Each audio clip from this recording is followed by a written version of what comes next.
Hello, everyone. Yesterday, I had posted a short video on, the ill effects of excessive screen time on the development of small children. So this is a detailed version. And before getting on to that, let me welcome all of you once again to my channel. It's always good to upload, certain meaningful videos. So here it is. And since it's a little long kind of a presentation, what I'll do is I'll start off as soon as possible. So here is my presentation, and I'll just put myself a little up. Okay. So the impact of excessive screen time on child development. And today we are going to navigate the cognitive, social, and emotional dimensions of child development. So here it is. Now, this is the age of digital dominance, where all the new children are born as digital natives. I mean, the moment they are born, they're exposed to all kinds of media, be it computers, television, mobile phones, and there are so many more. So now, what actually is screen time? Now, screen time refers to the total amount of time you spend on your electronic devices, which could be a computer, a laptop, a tablet, a Kindle, or an ebook reader, or maybe a few more. So the current trends and statistics show us that the screen time has soared. Earlier it used to be 2 hours at the most, but today it's touching almost 7.5 hours a day, 7.5 hours a day, right? So that's not okay because it affects everyone, not just children, but it affects everyone. And the content has shifted from just watching TV to different kinds of social media, which is OTT platforms, which have come up in a big way, your Instagram, Facebook, WhatsApp, etc. Then there is generational divide in the way that children are watching more, and the adults, or the ones who belong to the 70s and 80s, they spend a little less time on their social media. And the fourth trend is that after the pandemic, since schools had all gone online, it's now very difficult to wean off our children from online resources. I'm sorry, my this thing has gone a little haywire. So I'll just remove this from here and I'll put it in the right place. Okay. So, this is what I'm trying to show in the my presentation, that generational divide has been there, parents watching less of screen and children watching more. And because of the pandemic, obviously, it has increased manifold. So now what happens is that when a child is born, and even when he or she is like under development in the mother's womb, the brain develops very rapidly. And this is the developing brain, that is, it's a marvel of biological engineering, and God is great. He's above all the engineers put together and even more. So at that particular time, when the child is small, there's a formation of new neural connections. Neurons are your nerve cells, all right? So these are very critical for cognitive development and the acquisition of new skills. So if at that time, when the neural connections are growing, if at that time the child's brain and eyes are exposed to too much of screen time, then there is hint, the growth becomes dwarfed, and it has very long time consequences. So this process is known as synaptogenesis. We will probably have another webinar on this. So the crux is that when a child is growing, if he or she is exposed to too much of screen time, it affects the formation of new neural cells, which is very, very harmful to the child who will grow up into an adult. The effects of screen time on brain development are tremendous. There are a lot of effects which take place, like, sleep reduction, too much of exposure to blue light, It leads to obesity. So if you can read this, you may actually pause the video and see the picture. I have taken it from Google. So the areas which are related to the retention of memory, to the attention span and self-regulation, all of these could be impacted in an adverse manner. Right. So what happens is there is a deficit of attention span. It's very difficult to focus on tasks which are there. Language and literacy development also gets affected because when a child is to learn a language, a growing child, it is through social interaction and exploration. But when the children, they limit themselves or they restrict themselves to their rooms and just the screens, then obviously there is no social interaction and there's no scope of any exploration. They don't go out. So it's all, put onto the back burner, right? So next, dimming the glow. Now, how does excessive screen time affect the social skills in school children? We've discussed about the cognitive skills. Now we come to social skills. Social skills are very important in childhood development because this lays a foundation for your, your relationships later as you grow.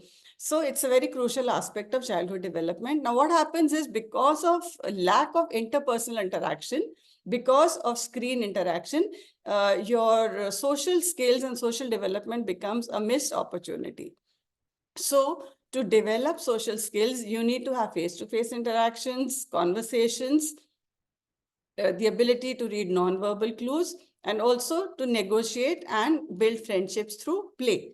But children are so much into screen time that they don't even have the time to play. Earlier, mothers had to pull their children back from the playgrounds. Today, the mothers have to push the children out to play in the playground. So unfortunately, that's the scenario. Okay, now what happens to the younger children, the elementary school children? They need to have, kind of dramatics in the class, like pretending to be somebody, taking turns into doing something, and expression of emotions through maybe recitation, through other class activities. It's very important for the social and emotional development. But because of excessive screen time, their ability to navigate real world and social situations, it gets hindered, right? And for middle schoolers, social awareness is to grow at this particular time because peer activity and groups are very important when they are in that middle stage. But because of social media, they lack this interaction and face-to-face communication, because the moment they're back from school, they get glued to TV or their mobile phones. So what will happen is that they will not be able to interpret emotions, and also, which is really bad, and it's going to be really unfortunate, that they will not be able to do any conflict resolutions. If they have some kind of misunderstanding with somebody, they will not even try to go and sort it out. So unfortunately, we are moving into a very, very dark kind of a scenario. And what will happen as a result is that there will be very few real life friendships. Virtual friendships really don't help. If you are sick and you're in the hospital, somebody saying get well soon on your WhatsApp is not going to be enough. But that's the thing, I think, which is going to happen very soon. For teenagers, social media connects teenagers, but it creates a lot of pressure. There is comparison, there is social anxiety. Why? Because they look at validation from their friends. They put all posts on Facebook or Instagram, and they want instant validation from their peers. And if they do not get it, it leads to anxiety and also kind of depression. So their feelings get hurt. Then also what happens is that teenagers, they prioritize online relationships over personal interactions, which is not okay. Personal interactions are important. We like it or we don't like it. But yes, you need to interact. You have to have real life friends. So what happens is, as a result, that their ability to develop mature communication skills and to build meaningful connections, which is very important in today's corporate world, it doesn't happen. That foundation to grow later on does not get built.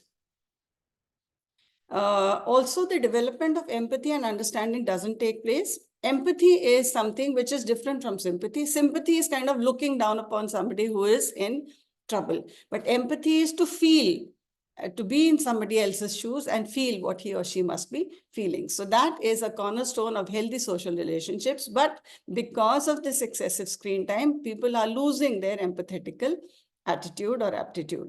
So the reading of facial expressions, the recognition of emotions in the tone of voice, responding in an appropriate manner, all these skills which are developed through social interaction, they are not happening. So as a result, what happens is there's a big impact on relationship building because there are reduced opportunities to connect. Then there is social anxiety, that is FOMO. That is one acronym which I've also learned lately, fear of missing out. I mean, they don't want to miss out on anything which is happening on the virtual platform. And of course, there are communication challenges. They may be very intelligent children, they may be writing beautifully, but when it comes to speaking, spoken English or Hindi or whatever language, they find it very difficult to speak in public. So as a note, I want to say that technology is definitely a powerful tool in today's world for learning and for connecting, but we need to find a balance between our online platform and friendship and of course the real life friendships.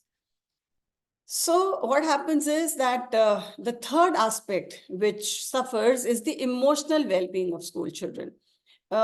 We are often told that children have gone into depression or they have, they have shrunk themselves in their shells. Why does this happen? Because emotions are a constant stream.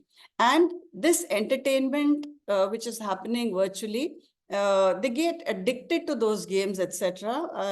I will not name any certain game, but yes, I know that lots of children in the last 2-3 years, they became great addicts to certain online games.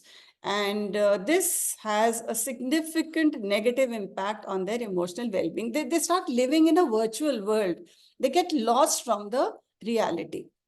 So what we need is, we need to have a regulation between screen time and their emotional wellness. Because what happens is that as a result of too much of screen time, there are reduced opportunities to practice. Like they try to do everything online. Like, for example, if I say that, to learn driving, you sit in the car, you put the key in the ignition, you put it on, and then press the clutch and then release it slowly as you accelerate. So if I say this, or if I tell this to somebody verbally, or maybe on, say, YouTube, will the person learn to drive immediately? I'm sure it's a big no. So similarly, we need practice. Children need to practice whatever they are studying, but they don't, because the moment they're back from home, they're on their screens. So there is fast-paced stimulation also, like one after the other. First they have games, then they have programs, then they have something else. So one after the other, they get exposed to the blue screen. And because of this, they lack to interact with their elders in the family. Relationships are diminishing. Children don't know what a pleasure it is to be with their cousins, because for them, nobody exists. It's just them and their screens, which is unfortunate, of course. Then another negativity which happens is exposure of children to violence and negative content, because internet is definitely not a safe space to be, and children may be exposed to cyberbullying, and then as a result, there've been lots of children who have committed suicide. They watch violent content and they become violent on their own. They sort of imbibe violence in their personality, and because of the unrealistic portrayals on television or on the social media, they want to copy that. So instead of living a real life, they live a virtual life. What happens is, like, because of screen addiction and its psychological effects, there is increase in anxiety and depression, sleep gets disrupted, and there is a deficit of attention. So to sum up, for the emotional well-being, technology is important, but it's crucial. It's important to promote healthy habits also. So we as elders need to set clear time limits. We have to prioritize screen-free activities. And also we need to foster open communication about online experiences, right? So if we have a limited time for them to watch whatever on the screen, we prioritize other activities and have an open communication, it's going to be good for our children. So what are the strategies for healthy screen use? You have to incorporate good educational content so that they don't waste time on just games. Then parents or teachers, they must sit with the children to discuss the screen format and also promote outdoor and physical activities. So this is what is required. Okay, educational content, discussion and watching the programs together, and promoting outdoor activities. Okay. So the role of teachers, parents, and educators is to guide and counsel them correctly, to promote group activities, have competitions, organize projects and exhibitions and picnics, and promote good sports and games. Right? So the next thing is parental guidance and support again is important. There should be open communication on matters of relevance. Healthy screen habits should be promoted, and professional help is required wherever necessary. Okay, so as we navigate the digital landscape, it is very important for us to recognize the intricate relationship between screen time and child development, the impacts of excessive screen time on the cognitive, social, and emotional dimensions of a child's life, and to empower parents and educators to have correct decisions to promote holistic development of their wards in this particular digital age, right? So thank you so much, everyone, for being with me today. And I'll be back with some good content soon. Kindly like, subscribe, and share these videos. I want to spread this good word uh, to the maximum number of educators, teachers, and parents.